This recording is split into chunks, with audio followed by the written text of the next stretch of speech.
ты сидишь, даже уже там несколько, там месяцев или год был, они говорят, что здесь Гуантанамо, я говорю, не верю. Нет, говорят, уже можно верить, уже это Гуантанамо, это Куба. Даже мы книжки получали, там был там штампа, там библиотека Гуантанамо, я говорю, тоже не верю. Нет, честно говоря, можно не верить. Почему? Потому что ты уже в клетках сидишь, ничего не видишь, кругом вода там. Откуда ты находишься? Ничего не должен знать, ничего не должен делать. Сиди, не делай проблем, все. Ну что, хотите ли мы тогда вам расскажем, что американцы от нас хотели? Секретный досье, который будет рассекреченным в 2033 году. Да, Тест, который называется Reasons for Transfer to Gitmo. To provide information on the following. To provide information on the Tajiki refugees residing in Afghanistan. Чтобы узнать о том, как живут таджикские беженцы в Афганистане. Это прошлые, да? Те, которые были там. Ну да. And Да, допрашивали тоже этот вопрос. To provide information on a madrasa in Karachi. И чтобы узнать о медресе в Карачи. Что там узнать? Они в Пакистане, они ходят, все равно же им... Ну вот такие пункты, по которым они решили, что стоит вас отвезти в Гуантанамо. Там других нет. Про жизнь таджикских беженцев в Афганистане. Чтобы узнать, что там произошло. В Карачи. 5 лет за это. Абсурд, да? Могли там же спросить, как... Да. Мне можно было в Кандагаре, спросили несколько раз. Что там? И вот так вот на 5 лет потянуло. А потом есть дальше описание. Не, допустим, если были важнее, ладно. Что там беженцы, весь мир знали их. Около 100 тысяч там был беженцы. Может и больше. Тоже допрашивали это. Меня даже, вот я когда эту бумажку увидел, меня даже удивило, что они не придумали что-нибудь посерьезнее. Ну, Да. Что вы знаете, как устроен советский танк Т-90, вот вы знаете, они вас увезли, чтобы спросить. Даже не придумали, так и написали. Они не додумались. Слушайте, а вы на них должны быть сильно сердиты, нет? Я вот себя пытаюсь представить, мне кажется, я бы очень сильно сердился. 5 лет из-за такой ерунды. Это ж... Не за что.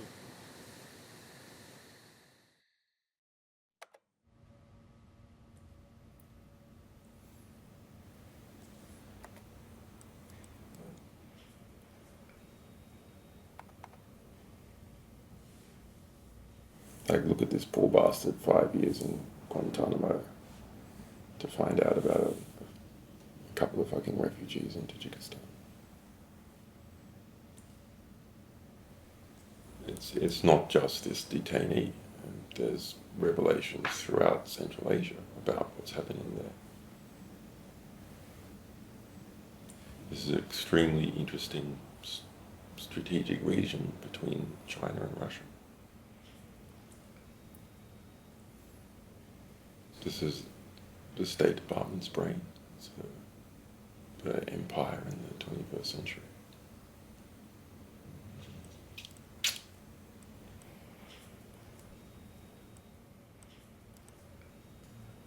Real-time radio corresponds with Karl Rove.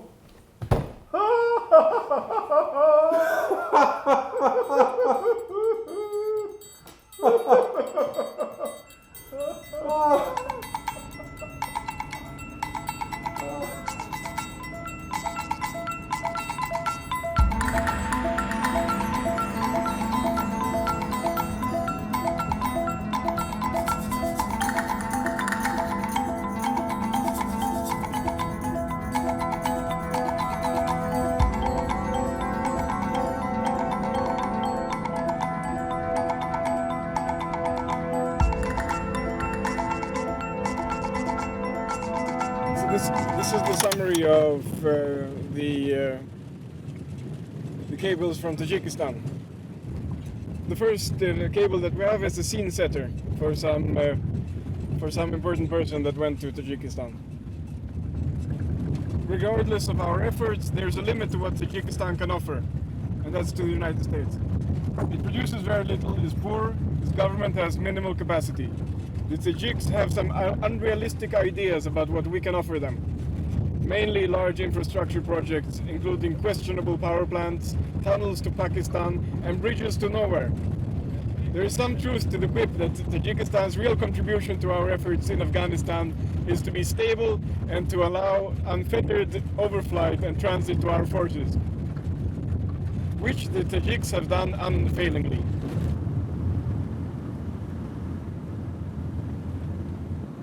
Okay, so we have another one which is also kind of fun. It's about how the United States is trying to make the local media more pro-American. And how do they want to do that? Here goes. In addition to overt public diplomacy, other complementary efforts could be authorized, such as aggressive media campaign through the Russian media, as well as placements of articles in the major Russian newspapers read in Central Asia. Ensure that editors see the positive material from Russian media and pay them, if necessary, to reprint it. And the yeah, so they will publish positive positive material about the United States in Gazeta.ru, Echo Moskvy, Interfax, and then they will pay the local editors in Tadjikistan so they reprint those articles. Do they name some media which they wanted to pay for reprinting? That might be interesting. Yeah, Who they regard as natural partners. we will have to look at that in the full documents. So this is just a summary, right?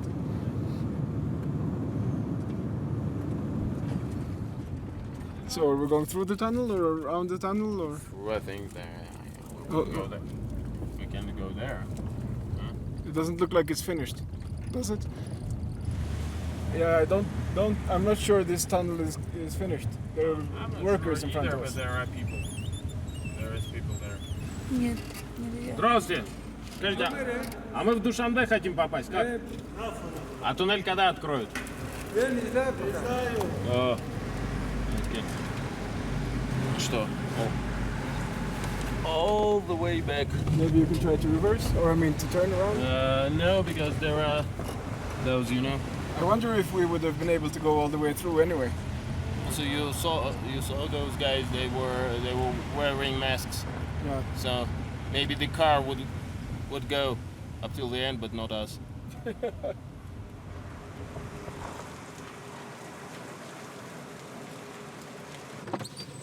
Здравствуйте. Здравствуйте. А вы не подскажете, как нам найти дорогу на Душанбе? Прямо, потом налево. Налево, там развилка Внизу, будет, да? Под горой налево. Внизу. Да, как эта дорога заканчивается, налево. Спасибо большое, спасибо. Счастливо, удачи вам. Спасибо, Рахмат. доехал. Рахмат.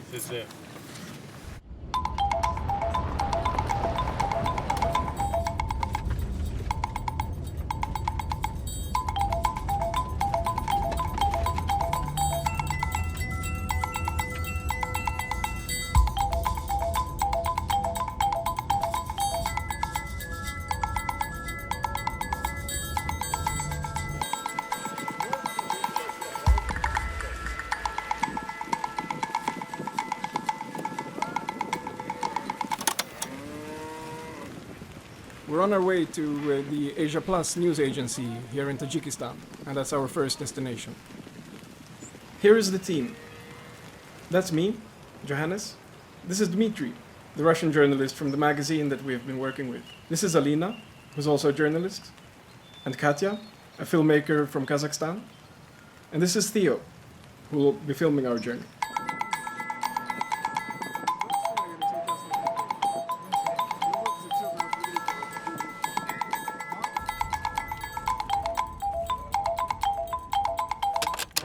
Знаешь, сейчас мы можем, если несерьезно к этому относимся, тогда у нас сцена просто пропала.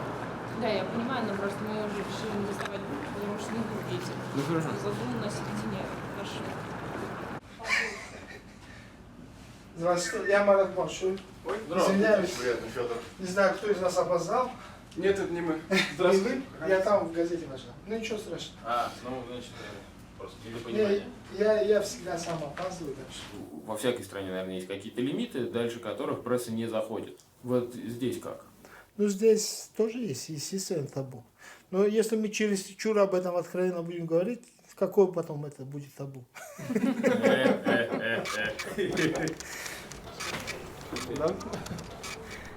Интервью, да, это одна часть.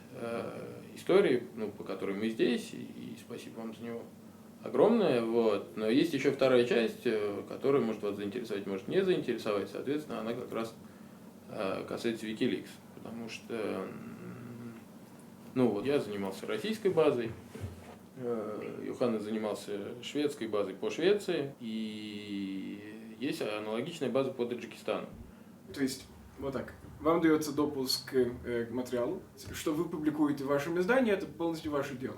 То есть, каким образом вы это публикуете ли вы или нет. Но в обмен вы берете на себя ответственность, убираете имена тех людей, которые могут пострадать от публикации этих материалов.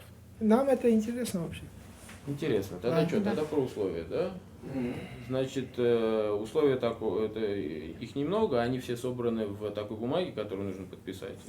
Это называется меморандум о взаимопонимании. Это бумага не юридической силы, но тем не менее о взаимопонимании. И в нем собраны условия, мы его вам дадим, но условия вкратце они такие. Ну, не передавать третьим лицам, не продавать. И если там есть люди, именно речь идет не о чиновниках, а о маленьких людях, которые могут пострадать, мало ли какой-нибудь там у американцев был информатор, какой-нибудь лавочник, печник, кто его знает, который что-то такое рассказал, что он строил печку у большого человека, и у этого большого человека в печке замурован сейф с золотом, не знаю.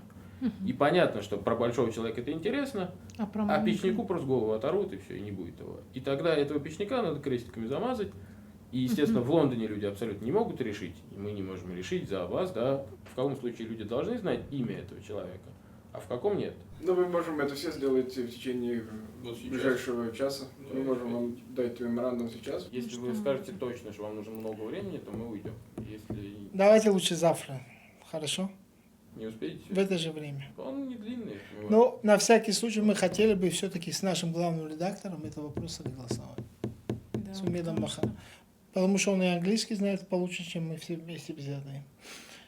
И, может быть, вы это но сделаете? у нас есть эта процедура. А? Может, вы это сделаете сейчас? Сейчас не сделаем, потому что... Сейчас он 12 спит, часовая я боюсь. разница. Он в Вашингтоне. В Америке, да. Если Но- бы он был здесь, мы бы сейчас бы это... Я думаю, это чистая формальность. Как говорит товарищ Сахов, торопиться не надо.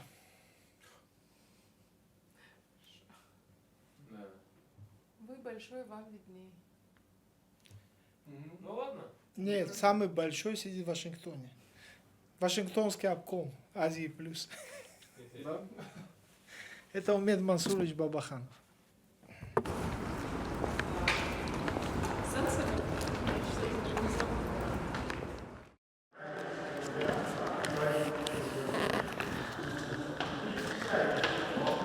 Ваше имя и здесь название публикации. И дальше идет название публикации во всех бланках. Это очень Так. мутно. And Мамачоев здесь, я Да. должен писать? Черт, почему я не кореец? Так, дальше. We're sitting here in the office of one of the future partners, and they're called Asia Plus. Is there a chance that within the coming half hour or so you can be online for Skype? All right. Звук можно добавить в колонку. You can see me now, correct? Yes. Это я сделаю. Hello. Okay, very good. So, first I will just give a very brief description as to how I think you should approach this material. So, the most important thing to do is to read all of it. If you go searching for particular things, you will bring your prejudice to the material, and you will only find what you already know. Now, the other is to understand the situation in which these documents are made. That is, that they are made by US diplomats, political officers, economic officers at the US Embassy, and they are reports on their own activities back to Washington. Of course, I would love to be there myself, but I have to live vicariously these days by sending these people around the world to engage in some form of remote adventure. Дай поиск, сразу же. Подсядь чуть-чуть. Футбол Азию плюс для начала, для приличия. So Marat searched for his own name, the first thing he did. Меня здесь называют независимым журналистом. He is called an independent journalist. That's the first prize. Это грубая ошибка. It's a big mistake. Опять Марат Машев. Again. Вот Yeah, эдитор said you здесь were shocked. уже. Yeah. Здесь уже правильно. Так, я упоминаюсь очень слишком часто. О, слава богу. 4 раза. А Азию плюс набери. Так. Всё такое. Так, как это? Ну-ка, поставь. Так, опять на русском. 3000 страниц, ёпта, моя. Это можно ночевать с этим. Жить можно с ним.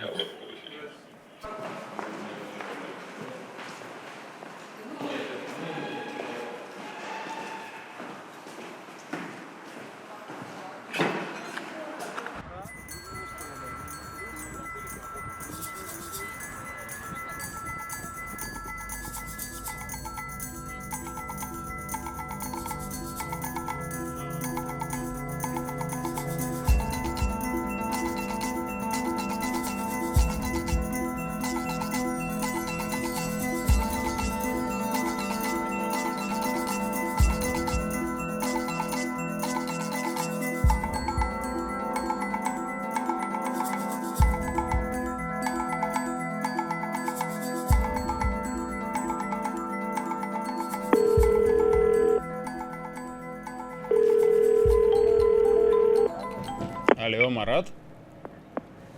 Да. Марат, здравствуйте. Хотели узнать, как у вас дела продвигаются? Вы что-нибудь опубликовали? Да, я говорю, где-то 2-3 публикации было. Ага. Скажите, а какие-то... Проблема много в том, что мы не сможем опубликовать, потому что у нас будут серьезные проблемы в плане, ну, во многих видах у кого-либо будут проблемы. Ну, например, там я думаю, один человек пришел якобы пришел в посольство и сказал, что он думает о государственном перевороте. Ну, я не знаю, такую вещь публиковать, потому что этот же человек может на нас подать. Потом. И у него есть проблемы, наконец. Это очень интересно для нас лично, но можно ли такие вещи публиковать? Не знаю. А почему вы думаете, что нельзя публиковать про человека, который готовит переворот? Ну, не знаю. Но мы советовались и решили, что мы воздержимся от этой вещи.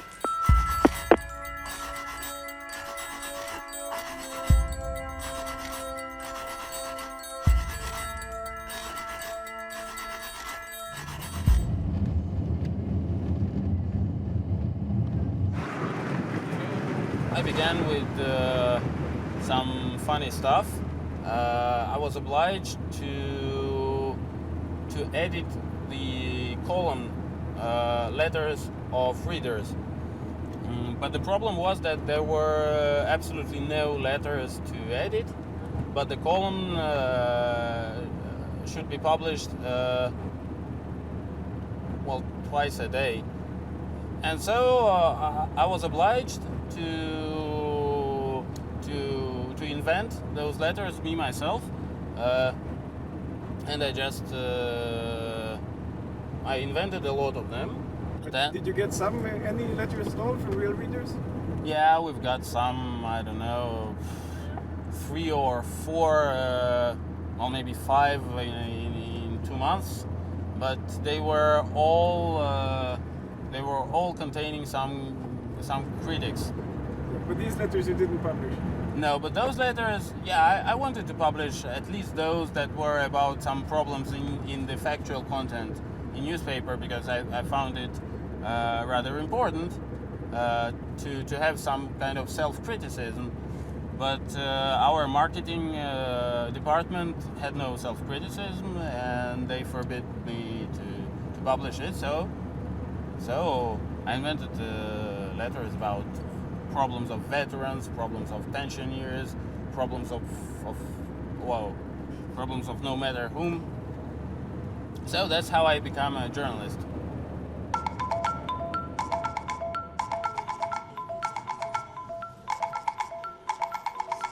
Now we're going to visit the magazine Expert Kazakhstan, which is in the same media holding as my magazine, and also in the same building we have the newswire, which is called Hashtag.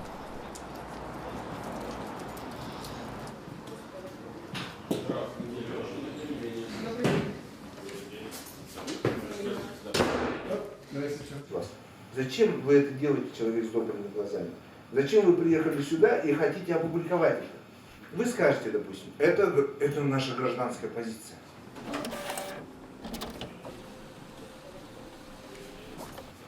На какие деньги вы финансируете свои поездки? Вы скажете, я собственные деньги, допустим, сам вот взял, купил и все. Вот мне было интересно в Иран поехать, когда там резня была с этим,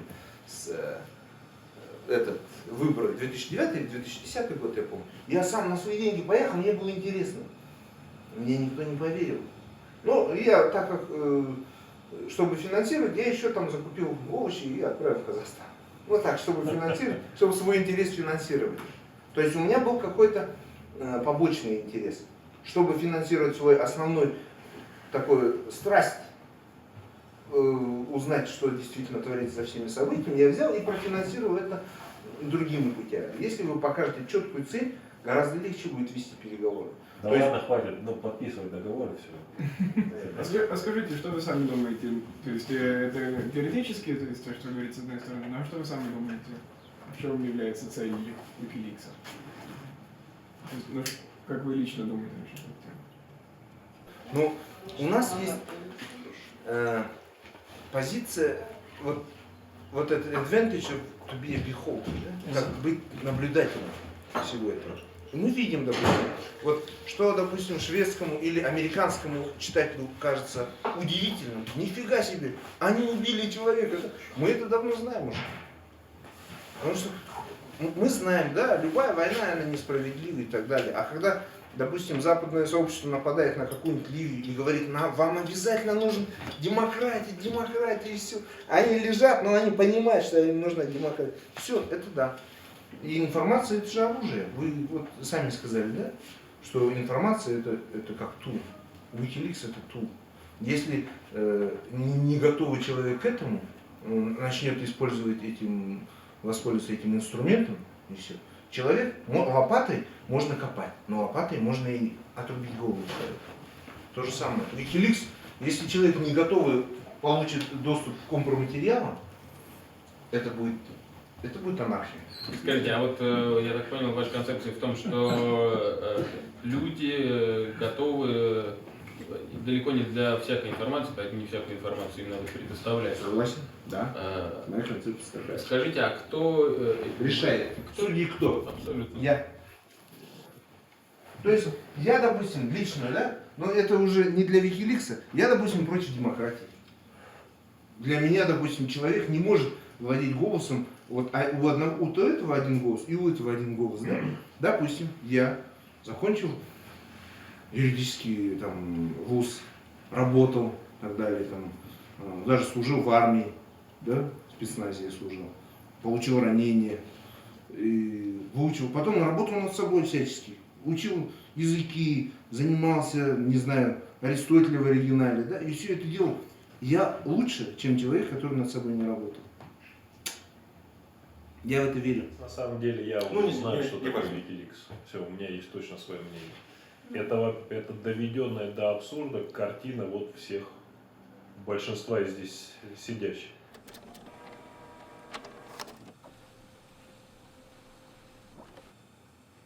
Потому что все интересуются чужой жизнью, вот всем, что внутри творится. Да? А не собой. Да. Да. И в этом смысле вот Wikileaks появился. Абсолютно бесполезная вещь. Ну, она полезна в том смысле, что она еще раз всем показывает. Смотрите, какие вы нехорошие все люди. Вы думаете обо всякой фигне, там, один дипломат другому сказал, третьему, и это ничего не поменяет в жизни. Вот как мы вчера говорили про Аристотеля, я вспомнил книжку, которую я вам подарил, что ничего не поменялось со времен Аристотеля. И не поменяется. В этом смысле Wikileaks это такая, ну как бы однодневка, что ли, вот она временная. Вот сейчас интерес к Wikileaks уже пропал, все, потому что это все не важно. Это внешнее. Wikileaks занимается внешней шелухой. А такие вещи не влияют на реальные изменения человеческих жизней. Понимаете, реальные изменения. Меняют ландшафт, вещи, которые на что-то вдохновляют. Вот мы придумали такой проект, как обустроить страну. Обустроить страну называется. Ну, чуть-чуть у Солженицына своровали, да, он про это говорил. Вот мы считаем, что эта вещь, если мы ее правильно будем делать, она должна вдохновлять людей на то, чтобы менять вокруг себя пространство. Материалы Wikileaks, они не вдохновляют людей менять пространство свое, жизненное вокруг себя. Но мы же здесь все-таки находимся. Соответственно, кого-то вдохновляет. Ну, наверное, да. Ну, ладно, я скажу так, чтобы не обижать вас. Меня они не вдохновляют на это. Ну, не, вы находите, вы вообще молодцы. Но только вы тратите свое время зря. Вы тратите свое жизненное время зря. Ничего из этого не выйдет. Глубокий ход.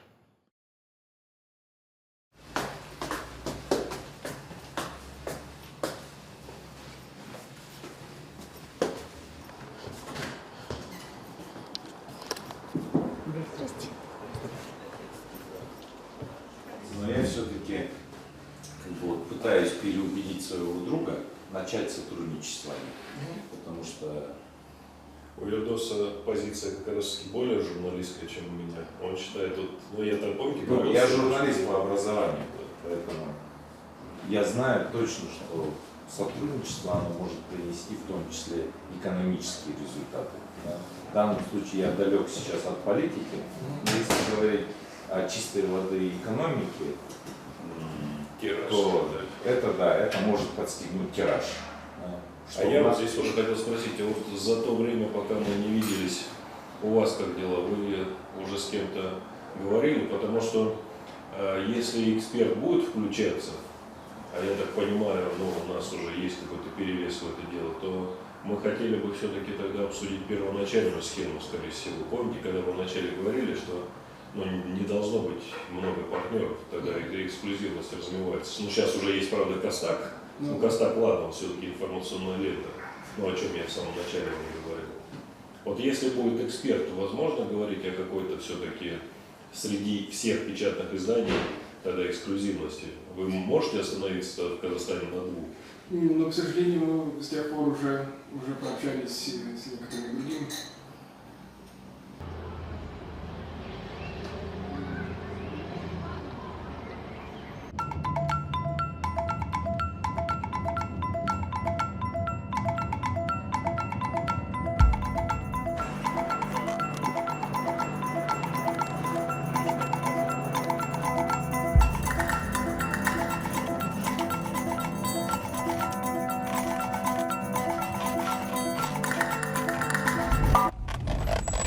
Здравствуйте. А что, туда нельзя? Может, там стоянка есть?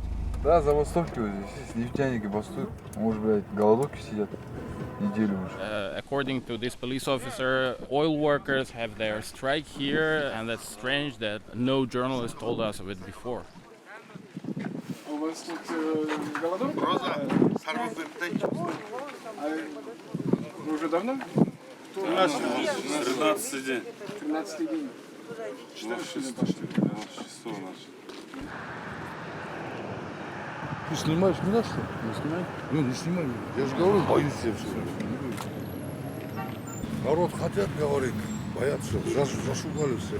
Вот это недавно всех посадили. Толпа был, всех в автобус сбили. Там 5 порезались, 2 в больницу попали, 3 отказались. В больницу обратиться побоялись. Сейчас говорили, 6 готовы уже, сами себя это. А что себя резать? Больше нечего. Мы голодовали. Никто не пришел, ни Аким, ни власть. Вот Акиму тут раз зашли. Никакого этого движения. А он, оказывается, тоже замешан. И телевидение тоже не освещает ничего? Не, он телевидение мы спрашиваем, они сразу говорят, нам Аким запретил. Они приходят, телевизор снимают, и который начальство говорит, показывает, а который мы интервью даем, не показывают. А что говорят журналисты? Они извиняются или? Не, какой извиняться? Это... Я говорю, такой же простой человек, как и ты, да? Наши должны снимать. А сейчас покажет, не покажет, мой начальник решает. тариф первого разряда, у меня сейчас 15.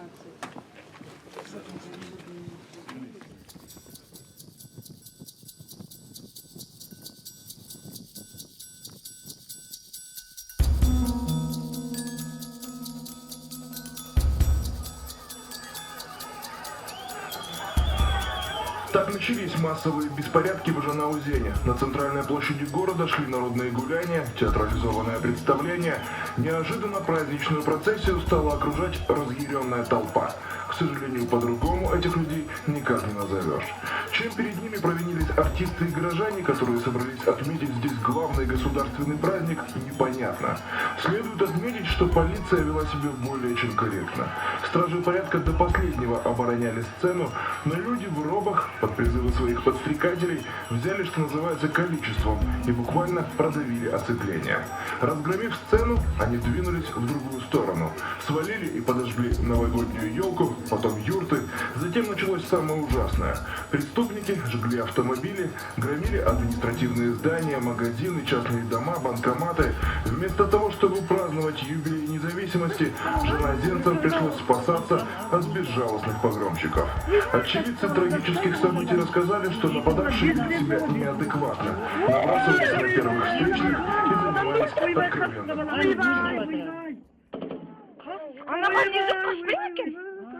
Она выйдет. Я вообще не понимаю, как они там поворачивают, там же еще как они вообще едут такие.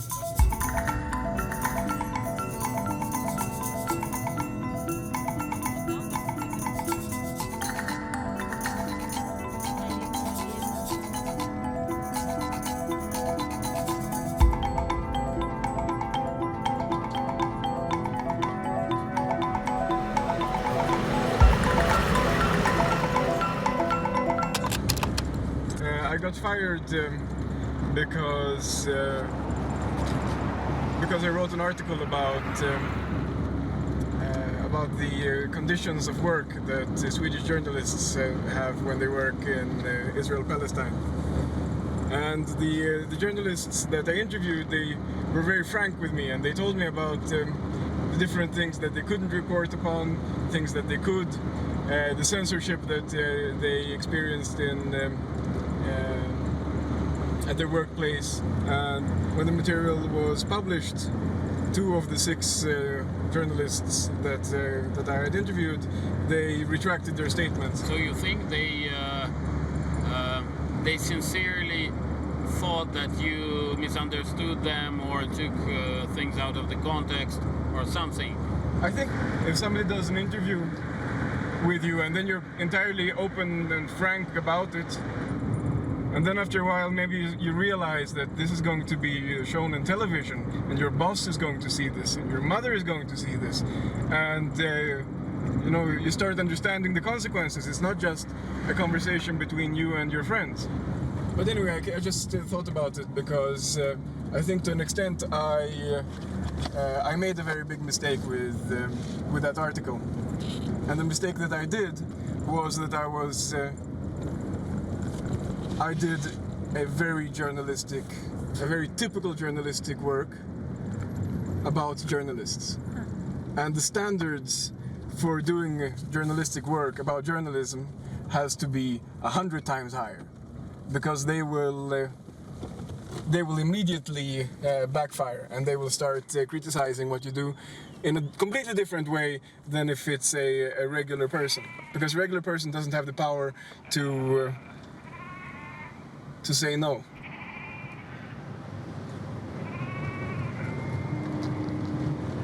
Видишь, как грузовики еле едут. Here's a cable marked secret, no foreign. And that means that not even allied states are allowed to read it. And it's about a meeting between the US ambassador and the Kyrgyz foreign minister. And it goes like this. The ambassador and the Kyrgyz foreign minister met at the ambassador's residence mid-afternoon. President Bakiyev, that's the dictator that was kicked out in the revolution a few months ago, told him that he was authorized to sign the agreement on the US military base, but the agreement must be kept secret.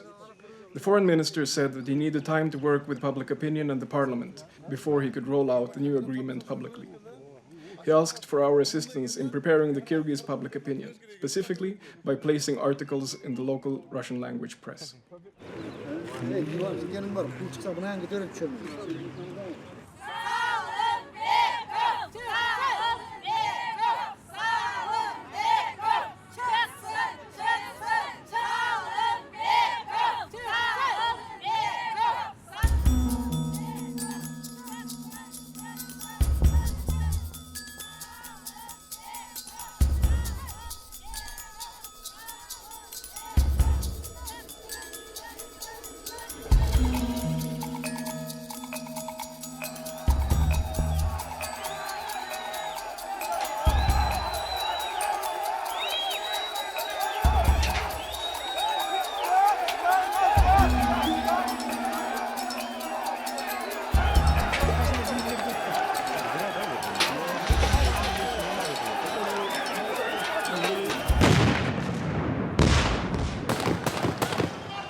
Такой спортивный был интерес, что такое власть, что такое седьмой этаж. Я служил своему государству, а не Бакиеву.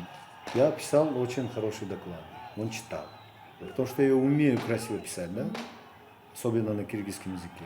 Да, он так выступал, но никто ему не верил. И это я все постоянно чувствовал. Мне даже неловко было людям в глаза смотреть, особенно последние месяцы его правления. Я сидел на 5-м этаже, я видел все это кровопролитие своими глазами. Атаковали со стороны площади, я вот через этот парк ушел. Это целая история. Но мне на следующее утро на душе очень спокойно стало. Что я нашел свою свободу.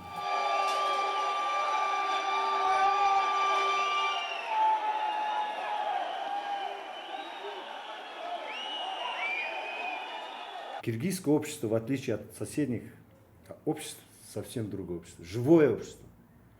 Но то, что происходит, митинги, пикеты, многое это отнюдь не негатив. Есть другая сторона медали. Это живое общество, куда-то стремится, чего-то добивается. Я думаю, и Запад прошел через все эти митинги, пикеты, да, все такое, наверное. Через всякие баханалии, наверное. Я думаю, Киргизия скоро, еще раз хочу делать акцент на это, станет образцом для других стран Центральной Азии, если нам не помешают. Вот вы верите в это? Просто Я верю. Многие нам говорили, что это все ненадолго. Нет, я верю. И то, что происходит, то, что Азаттык существует во многих ТВ-проект, это нигде нет, ни в Душанбе, Это правда, но... А это не заслуга нашего коллектива, это заслуга всего киргизского общества, это не заслуга там Утунбаева или Атамбаева. Это общество требует, это общество хочет. А вот, если так сказать, по-вашему, есть ли какие-то вопросы, которые вы не могли бы публиковать? Существует ли что-то такое вообще? Если мы говорим про ваше издание. Именно вопрос цензуры или самоцензуры. Вы имеете в виду радио Азаттык? Да. У нас запрещенных тем нет.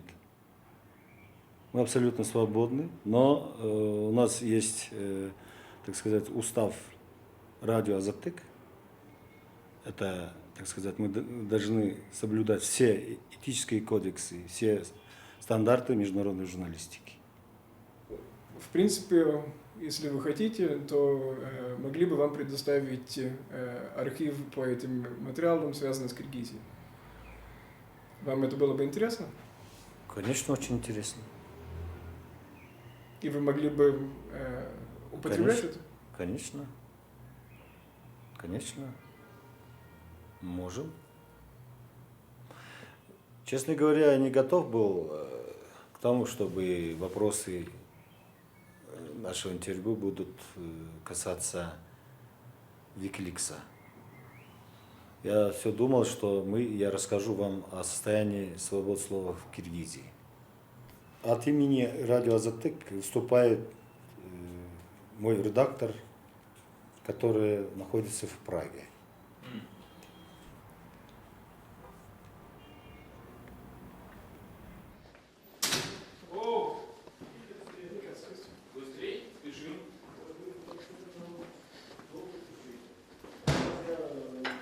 Алло, Дмитрий. Да. Наши посмотрели и сказали, что мы вообще-то не можем подписать меморандум, так как у нас такой принцип не вовлекать в себя в никакие ограничивающие действия, да? Но, послушайте, но этот меморандум, если вы видели, он же, во-первых, это не юридическая бумага, а именно джентльменское соглашение. А во-вторых, там же важный вопрос, да, некоторой вашей ответственности. И там написано, что если вы не соблюдаете его условия, то вы просто, как сказать, это партнерство разрывается. Вот и все. То есть там нету никаких liability, да? Ну да, но как бы чисто технически просто не можем, оказывается, подписывать этот меморандум. В любом случае, все данные, скорее всего, будут опубликованы. Конечно, будут. Здесь только вопрос, кто их будет публиковать. Это ведь, то есть вопрос времени и... Видите, там есть деликатные моменты, скорее всего. Но все-таки американская, может, из-за этого. Ну да. А в принципе ведь Радио Свободы является, как бы сказать, финансируется ведь американским госдепом. Конгрессом.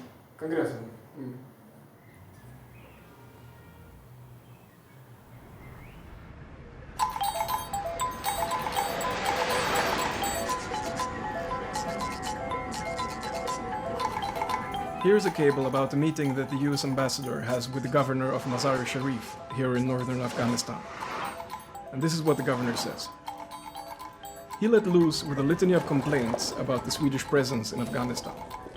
He described the relationship to the Swedish military as cold, saying that the only times that the Swedish commanders visit are when they first arrive in Mazar and when they pay their farewell calls. Nor did he spare criticism for the Swedish media, who he claimed never bothered to talk to politicians or ordinary people during their visits to the military base, and thus only heard positive accounts of its work, instead of hearing the views of local residents. Then the cable goes on about basically all other Afghani politicians asking that Sweden leaves Afghanistan. It kind of leaves you thinking, why Sweden here in that case?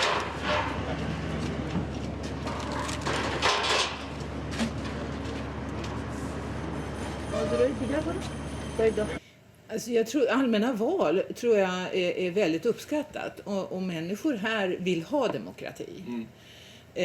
Sen är det ju svårt i ett land med så låg utbildningsnivå och så lite erfarenhet av demokrati att införa en demokrati.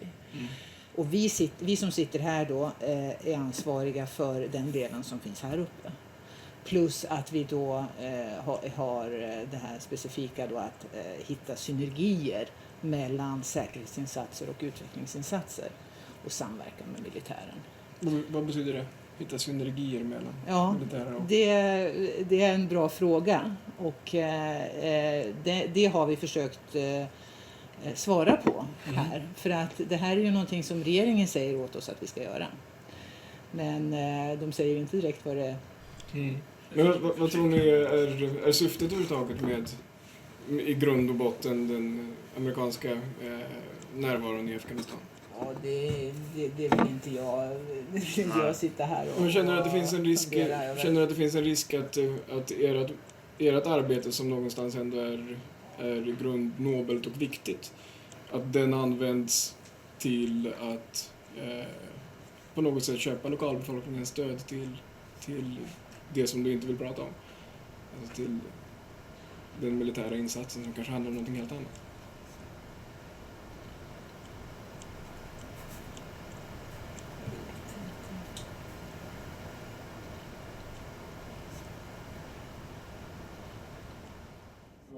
Jag ska ge dig den här listan på projekt också faktiskt, för det tycker jag du Ja, ska ta. gärna. Vi har också stöd till Institute for War and Peace Reporting. Building står det där. Reporting ska det stå.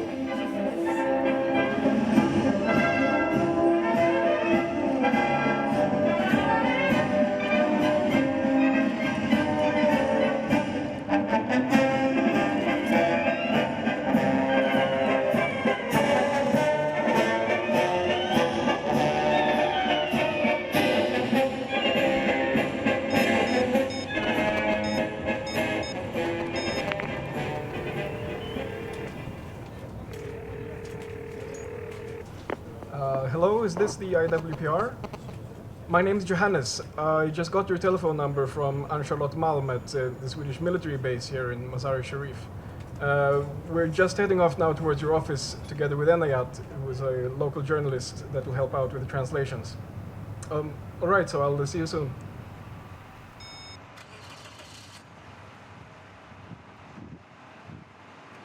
When I knew that there was an attack on Unima, I was just running to the Unima compound in my car.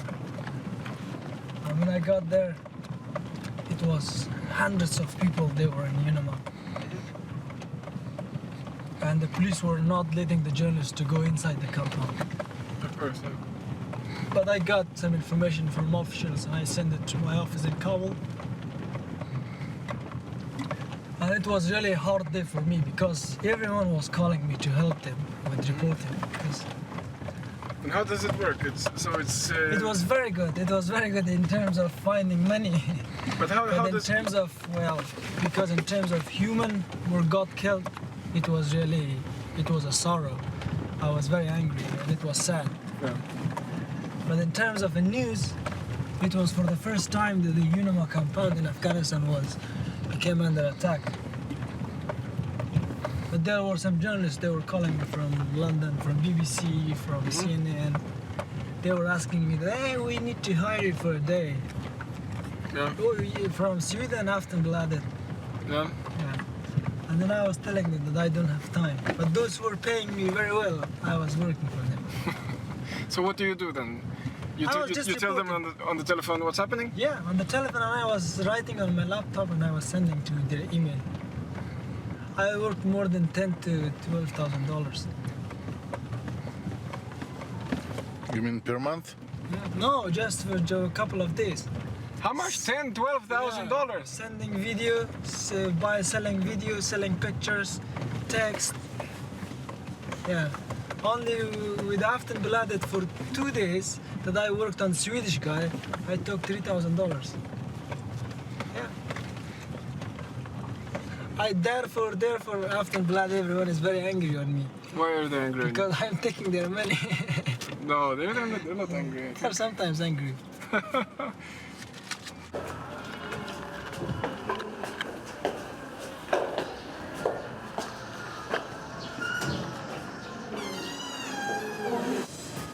Frontline reporting. Civil society building. International justice. Human rights. Women's rights. Truth. Good governance. Freedom of information. Peace. Democracy. Democracy.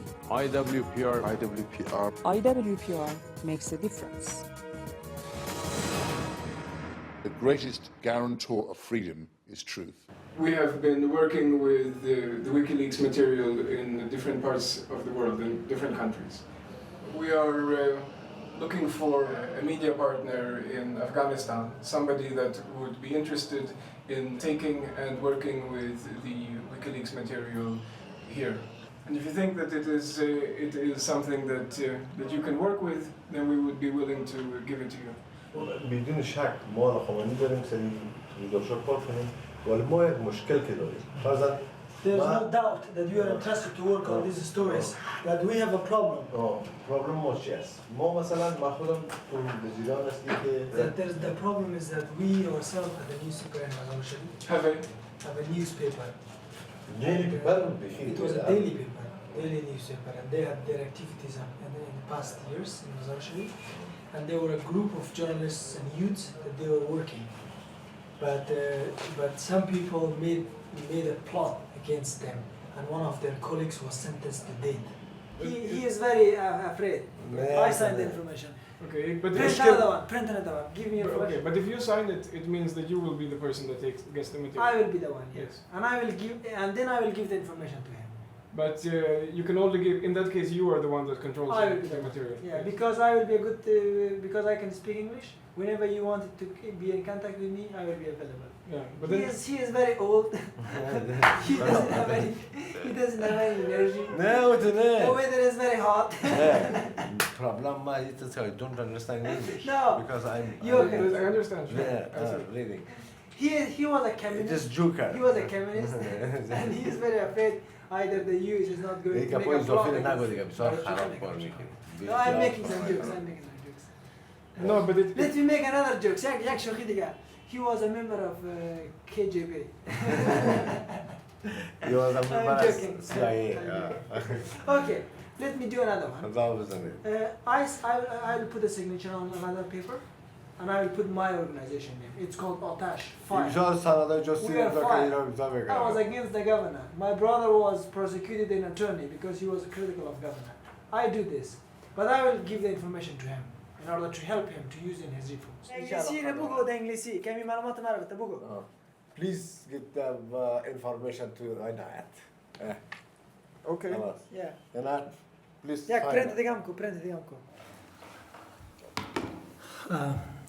Hi Julian, this is Inayat. I'm an Afghan journalist based in the northern Afghanistan. And I just met Johannes today in the morning in a ceremony in PRT ISAF base in Mazar. And I didn't know that. However, when I heard initially that having access to this information would help me as an Afghan journalist to disclose the face of warlords, the face of those who committed crimes, the face of those who committed genocide.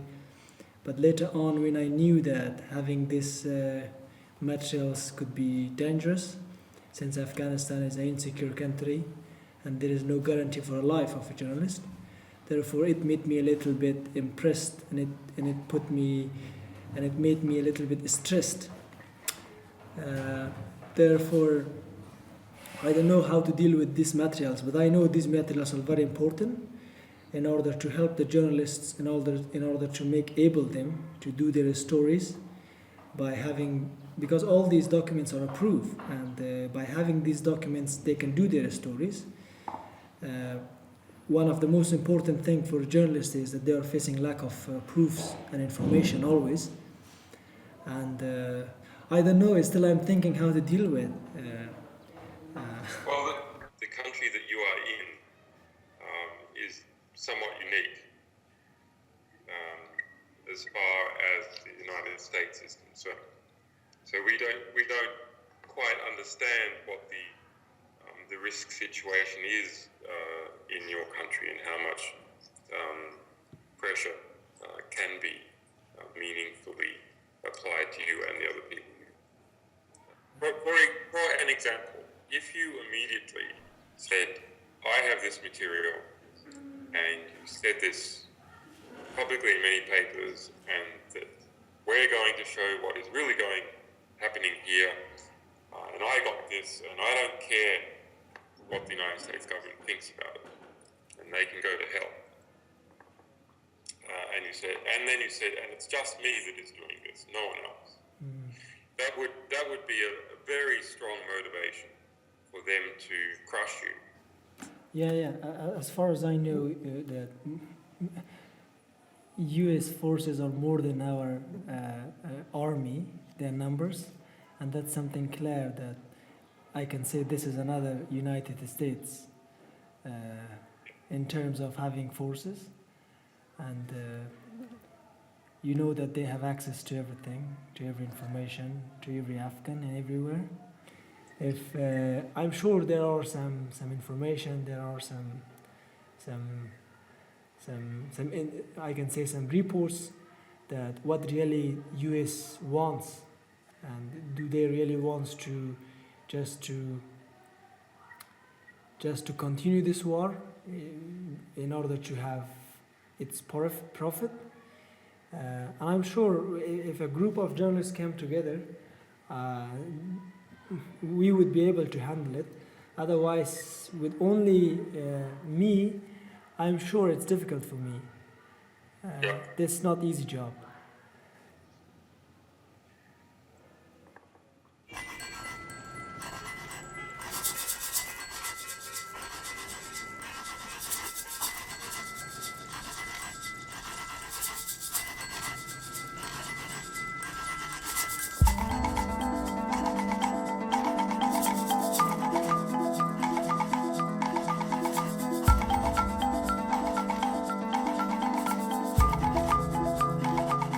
Here's a cable about the Turkmeni president and Jebediah Bush, the son of President George Bush Sr.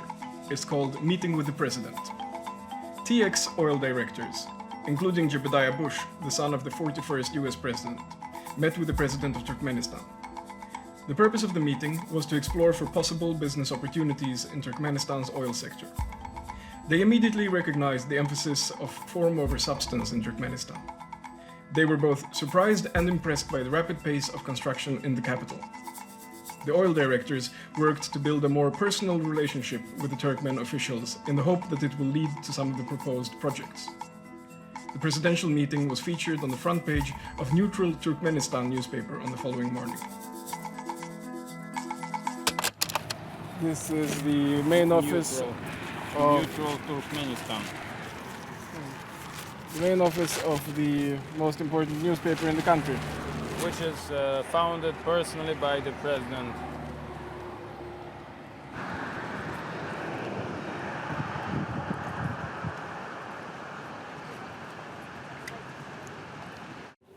Значит, по линии кого вы здесь приехали?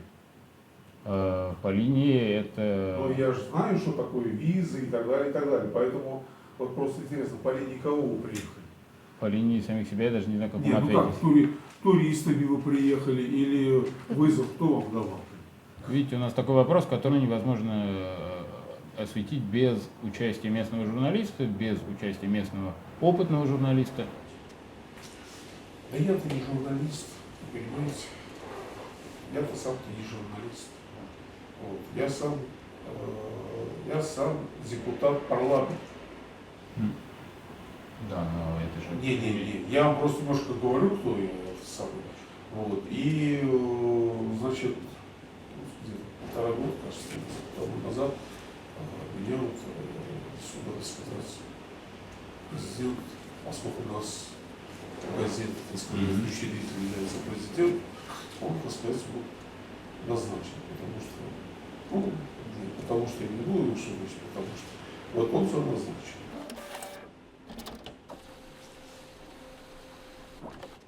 Сидишь в Москве и читаешь про Туркмению. Все же понятно, что пишет. Вы знаете, я знаю, что Туркмения страна, где вообще, допустим, в прессе нету свободы голоса никакой, да, что нету ни критики, ничего, а только сплошная любовь и оды. Да? Вот это я Так? Вы знаете, я на это что отвечаю? Вы думаете, вы первый так говорите? Конечно. Я знаю, что на это отвечаю.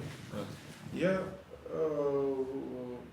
вспоминаю того американского президента в те страшные годы прошлого столетия, который, обращаясь к нации, сказал: да улыбайтесь, черт вас побери. То есть не унывайте, все это прочее, а улыбайтесь. Ну, хорошо или плохо ли, но есть разноголосие, и каждый человек ищет в нем правду, разве нет? А вот у меня вот ваше разноголосие, и я вот все-таки как опытный человек, так сказать, да, и я вот все-таки пытаюсь понять, где правда, не могу понять. Понимаете? Я это прочитаешь, это посмотришь, вроде вот так солидно все это обрисовывается фактами и так далее. Ну, попробуй разберись с этим вопросом. Ну это все, ладно, давайте, я извиняюсь, потому что у меня газета. Недержавная газета.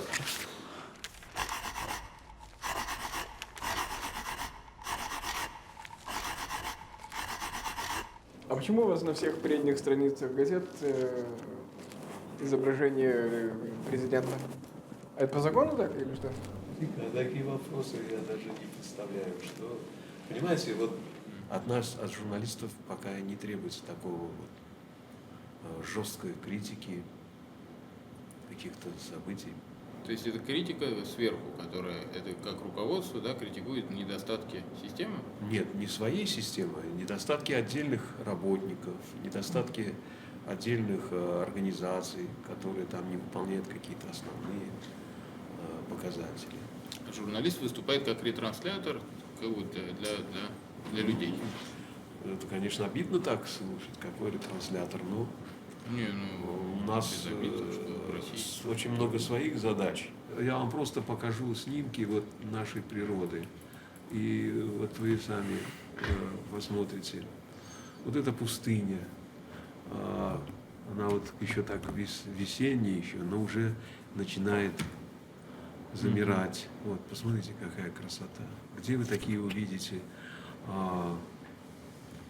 необыкновенные чинки, как их мы называем, такие обрывы. В советское время я был моложе, конечно, мне все это было намного интереснее. Я жил журналистикой. Сейчас я более основательный, я выбираю темы, я за все не хватаюсь. Вот. Я сейчас дружу с природой больше, меня это больше интересует. Вы согласитесь, что это намного приятнее, чем возиться в каком-то, извините, дерьме, там, кому-то что-то там доказывать. Вот.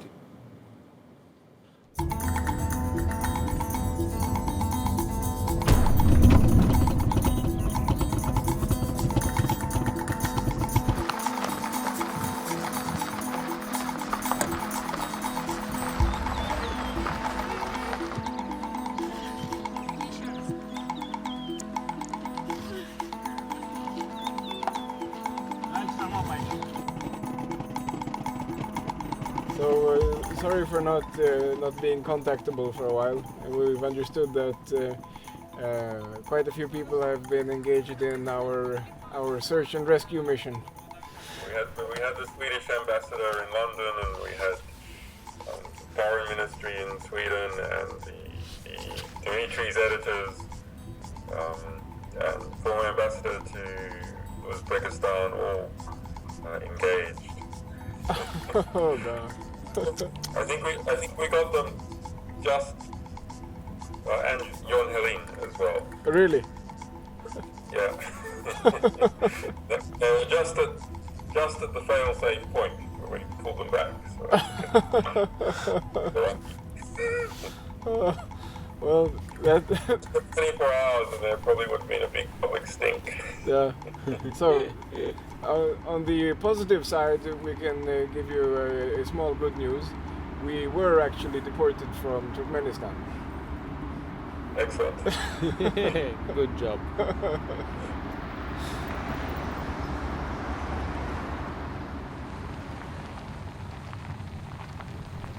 Journalists. I think this, for instance, should journalism be lucrative or not, is an issue that is very interesting for us. I'm not sure this is the right place to propose it.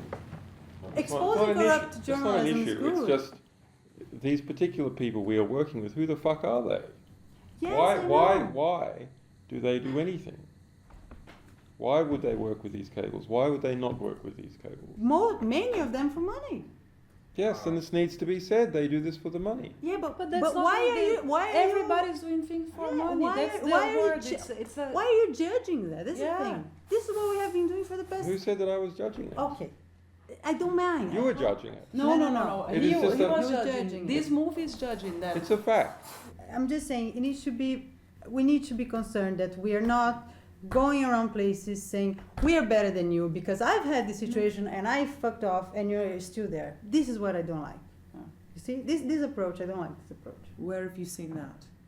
Well, I've seen in that you go to people, you knock on their doors, you start talking to them, then suddenly you're Wikileaks, and then when they have a strong reaction, you're like, a strong reaction when they say they won't publish the cables. Yeah, because they didn't know what are we in the first place. Force? No, you must. You have to call before. You have.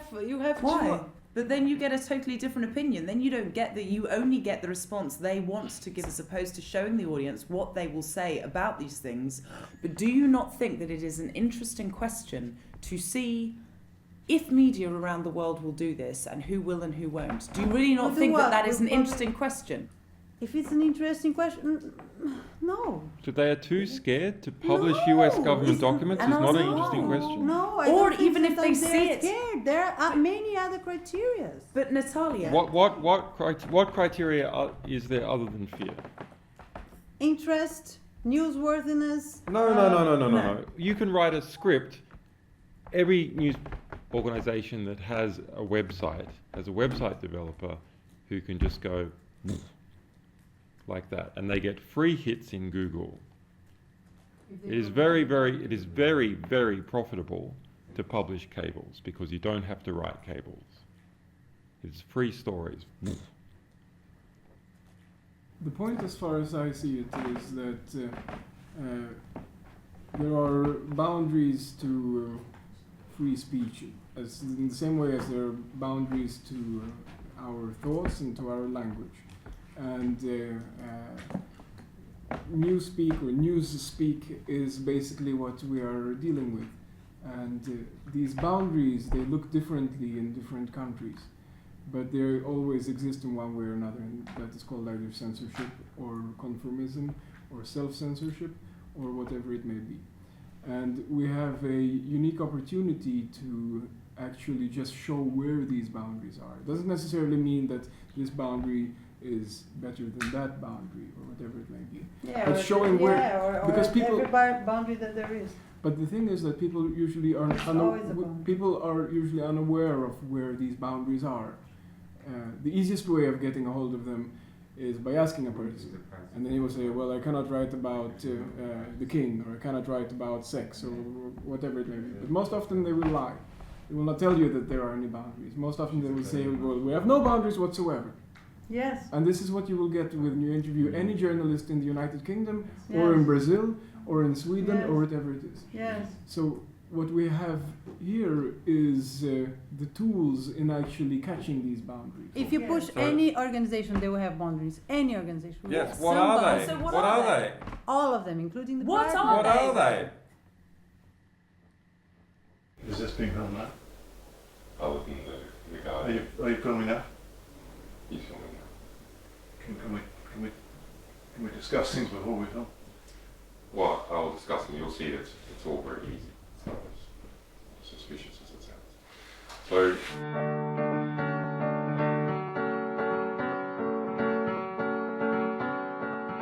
with The Guardian, you've got a paper that's been around nearly 200 years. It's completely solid in its traditions. It's internationally engaged. It's at the forefront of digital innovation. We're doing something that is almost unique in journalism. There's no one else that looks like us. I'm very happy to talk, but I need to establish that.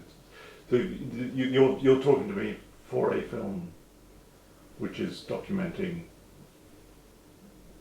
we're documenting we're documenting how we roll out so this is, I mean, I just need to understand whether we're talking. So this is essentially you're interviewing me, if you like. Yeah. So something that surprised us: The Guardian removed, redacted substantial amounts of US government cables that we had provided to The Guardian. For example, in Uzbekistan, in Tadjikistan, the US government cable said that there was a connection between the Karamov family and the mafia. But the Guardian version of the cable, which was published by The Guardian, and the one that was given to us, protects the identity of the mob boss. So why did The Guardian do that? Well, perhaps I don't remember the document itself, so I can't. You can speak more generally. I can guess. I mean, I would guess that the libel courts have been, of London have been used extensively by people from the former Soviet bloc to protect their reputation. And there's quite a lot of sort of case law that's built up around that. And so some of these people are very rich and can spend millions on fighting cases. Now, also in Kazakhstan there was a cable which said that ENI, an Italian energy company operating in Kazakhstan, was, according to many sources within Kazakhstan connected to the US Embassy, was corrupt. So this is a case of not an allegation against an individual, but rather an allegation against a company. So in Great Britain, what is the situation? So the law in Great Britain is that a company can sue. And in fact, about 2 or 3 years ago, we were sued by a very large company. And was that Tesco? Tesco. Oh, Tesco. And that was a classic case where the burden of proof was on us, and that was something where very rapidly we got to easily £1 million in total costs trying to defend that. So yes, the law in Britain is that companies can sue. We have a partner in Bulgaria. They were extremely interested in a cable that came out about Bulgaria, detailing some of the penetration of the Bulgarian state by the Bulgarian mafia. I had to go at about 5 past. That's right. That cable was some 5,700 words. The Guardian redacted it down to some 2,000 words. It in fact removed all the names of alleged mafia members and the names of all the companies. One name remained, which was the name of a Russian who was the subject of the Guardian story. There was an unfortunate side effect of this, which is it made this Russian individual look like he was the subject of the entire cable. I mean, from memory, we had a kind of rubric at the beginning of the series where we said, we tried to explain what we were doing. We were trying to explain why we had redacted some. Then again, from memory, that said, there are difficulties in publishing all these for among them legal considerations. So, but if your point is that we could have been more explicit in explaining both why we were doing things and some nature of the material we're cutting out, that's probably a fair point. Were you approached by the British government or the US government, or did you have any... Before November the 29th? Yeah. We had, so it was decided that the New York Times would approach government proactively, the American government. Separately, we had 2 sets of communication with the American government. One was via the embassy in London, who came along to see basically what we would tell them, which was not very much, because we'd already had the channel through the New York Times. And the second channel was a phone call set up by the State Department, but involving other agencies. Their primary aim was to discover what documents we were going to use.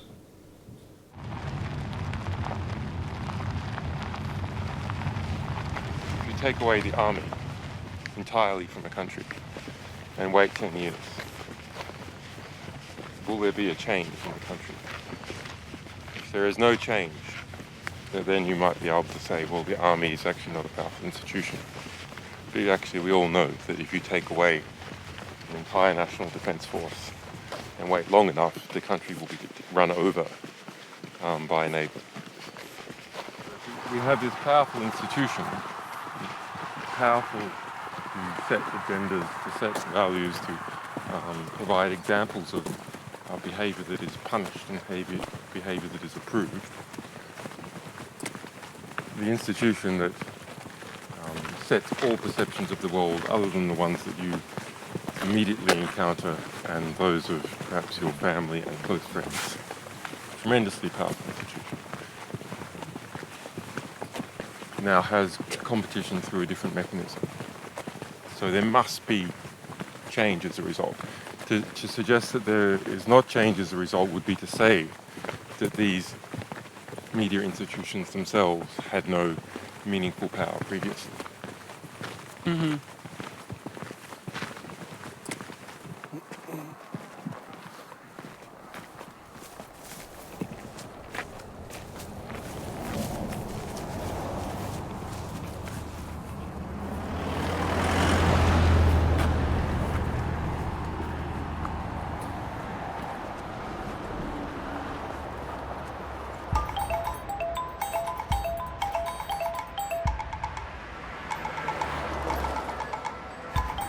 Good afternoon. You probably have seen either in person or on the TV screens the State Department briefing that we just finished. I won't repeat everything I said at the start there, but the most significant response to what has happened is exactly what Secretary Clinton is doing in Astana, Kazakhstan, as we speak. She is there working constructively on cooperation and security in a very important part of the world. Clearly, the unauthorized release of these documents, represents risk to the United States and to others with whom we collaborate. And this is why we condemn what Wikileaks has done. Basically, from Kazakhstan to through Russia into here. Most of the geography in between. You don't realize I'm going to interview you as much as you interview me. That's quite all right. That's quite all right. And we have followed the path of from the different countries where the WikiLeaks material has been published.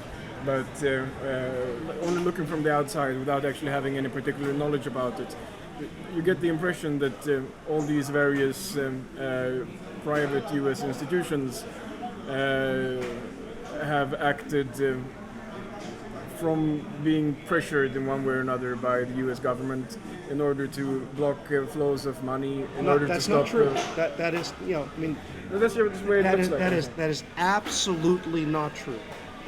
In my time in government, at no time did government tell any private company what to do. There's been suggestions of that, and to be honest, there's been no evidence by those who have questioned this. Companies protect their own reputation. It's not for the government to tell a company what it should or shouldn't do. They've taken actions because they see it as in their interest to do this or that. But how would you look at it if the same thing were to happen to, for example, the New York Times? If the New York Times were all of a sudden stopped from getting funds and they would have their offices closed down. You're painting a hypothetical, but I can't follow it. Well, you can paint a hypothetical where they are in the exact same position as, for example, WikiLeaks. The New York Times decides to publish everything that they get. But there is a very sharp distinction here. You have two actors who are in the business of communicating with a broader public. One actor made clear, the New York Times and other publications, we are going to report on what we have. We want to do it responsibly, and we want to do it in a way that is respectful of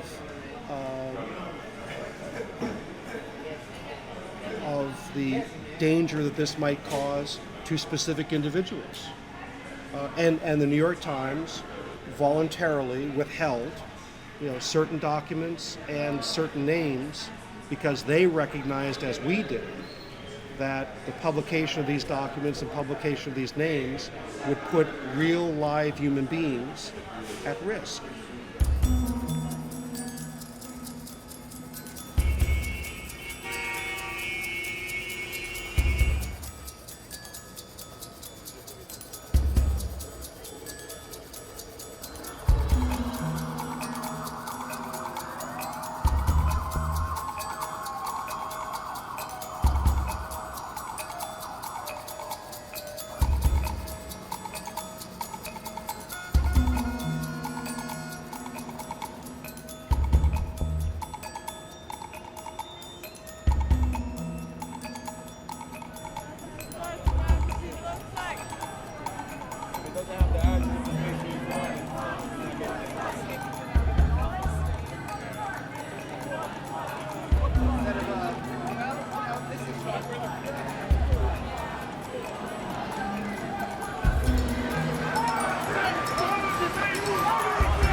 Sent a very intrepid reporter down there to sleep overnight. You spent Thursday night in Zuccotti Park?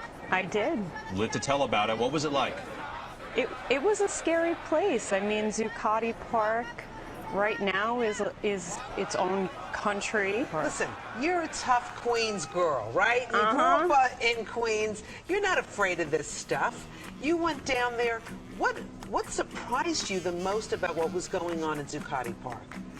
What surprised me the most about what's going on there is that it's totally lawless. You disguise yourself. Did you try to look like a protester? Were you going undercover, or were you weren't advertising that you were at the Post, right? When I spoke to people, I told them that I was a Post reporter, so it was no secret. And how do they receive you?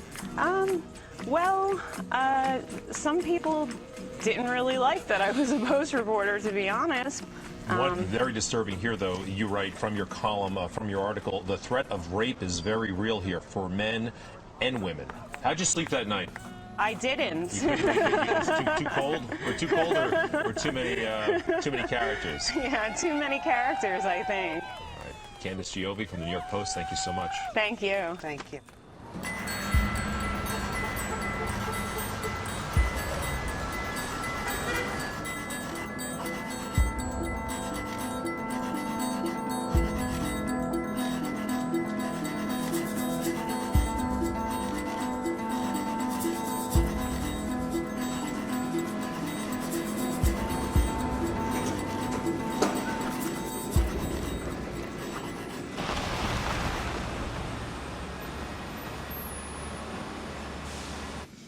Hi. Hello. How you doing? Thanks for your help. All right. So like I said, once you start the interviews, close the doors and don't come out. It's General Assembly at the UN, and we have high important people coming through.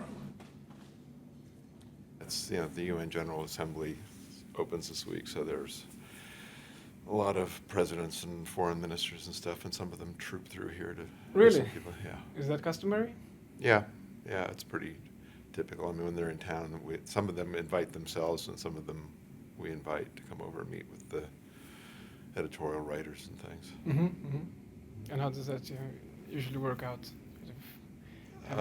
Most of them are pretty predictable. Every once in a while, one of them makes news, but it's it's good to just give them a chance to come over and air their views. Yeah. So it kind of makes you into an embassy of They were the embassy of the New York Times, right? Basically, right? Yeah. Exciting. You may have discovered this yourself. Foreign news organizations don't always get the kind of access they would like to officials in Washington. And if you want to go ask the military or the White House to respond to classified information, it can be difficult if you're a representative of a foreign news organization. I think that's a shame, but it's a reality. So I think they felt we would be in a better position to confront the administration with what we had and solicit some kind of reaction from them, which turned out to be the case. No. And your counterpart, was that mainly P.J. Crowley or some other people? This is the first couple of meetings. I think they went over and had them in person, and there were representatives of the State Department. I assume the intelligence agencies were there. I know that the CIA was represented.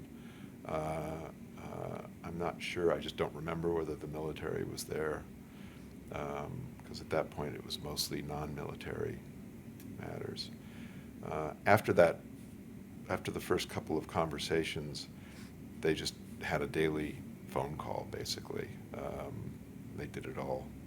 There was none of this everybody gathered in a room. It was, they would say, we really think you should hold back this particular cable, and here's why. And then we would discuss it and decide whether to withhold it or not. Mm-hmm.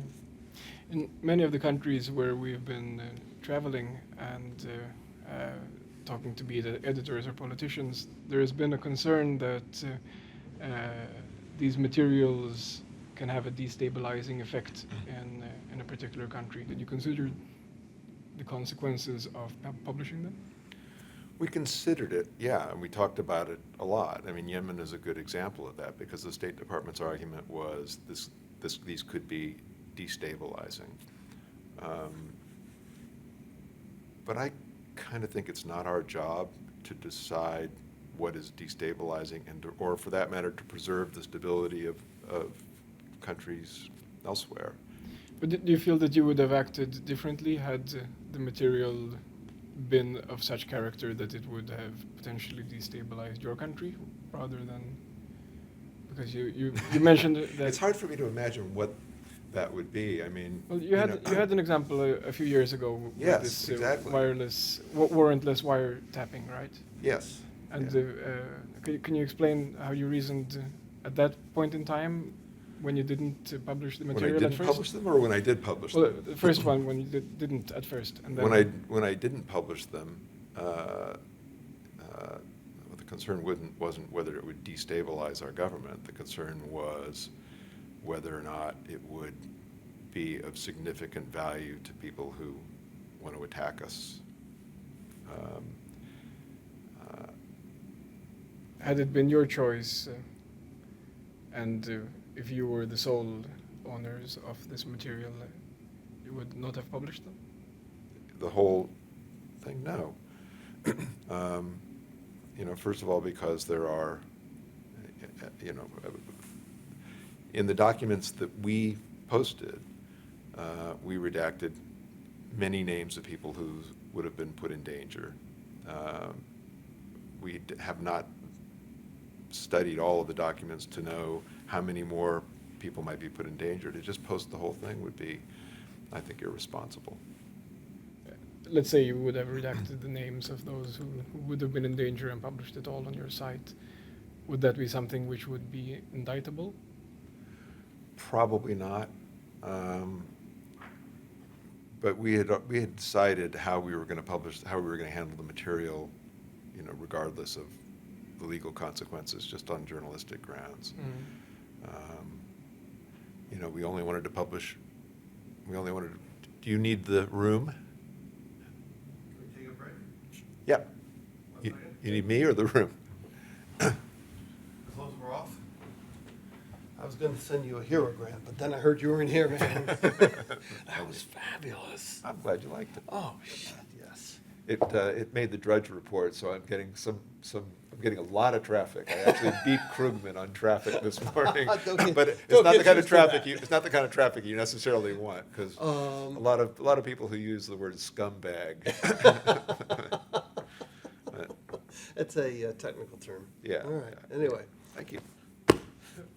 We're talking about our favorite subject, WikiLeaks. Oh, is that right? Hi, how are you? This is Arthur Salzberger, who's the publisher. We work together. It's a pleasure. Oh, good. Wonderful. Yeah, anyway. I just have gone back to the writing life, and my first op-ed column was published this morning, which is a somewhat half-hearted defense of Obama against disenchanted liberals. And you know what the Drudge Report is, or not? The Drudge Report is a website, very conservative website, that basically aggregates headlines from all over the place, but with a kind of right-wing commentary attached to them. It's got a huge following. So if Matt Drudge, who's the guy who runs this website, finds something that you've written, puts it on his homepage with a snarky comment, it drives traffic amazingly. I mean, driving traffic is nice, but the traffic that he drives is mostly, you scumbag, you idiot. But traffic is traffic.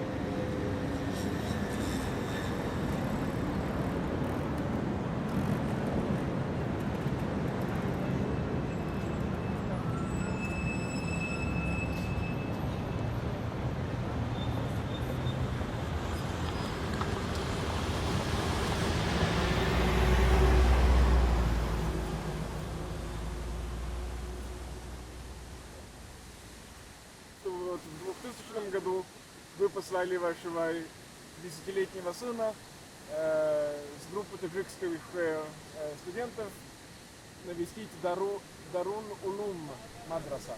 Да, Карачи. И что вас... Здесь 10-летний говорит, да? Что? 10-летний. Нет, там ошибка 8 было.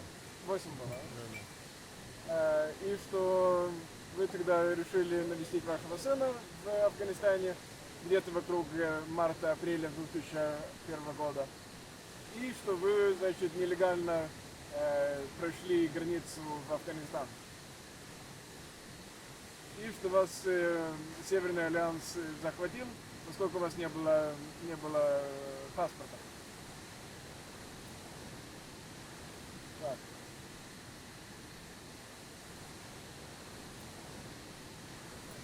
Там, когда меня допрашивали, как ты прошел без документа? Я говорю, у меня не был паспорт. Как ты прошел? Я говорю, у меня бород был. В 2001 году у меня бород был. Бород это есть паспорт. Если тебе надо труба, я говорю, это есть виза. Никто не спрашивает. Не, на самом деле, я ему открыто им сказал. На самом деле так есть.